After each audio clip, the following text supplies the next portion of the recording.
Hey, so I just installed this roborock robot vacuum. It wasn't very difficult.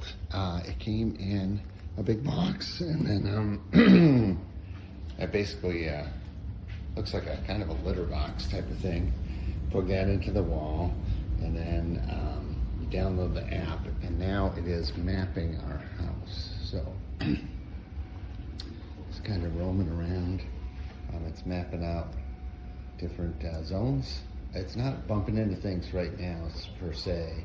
I think it's using some sort of proximity sensor, and it gives you this really cool live animation of the map status while it's doing it. So it's done the whole kitchen. Like, it even came around and it knew like these corners here, and it knew that say for example, it mapped that like cutout with the this cutout here underneath the dishwasher and there. So it's really like going to town, and it should know the room. Apparently in the app you can do different levels of your house too, and apparently it knows if you go upstairs or down.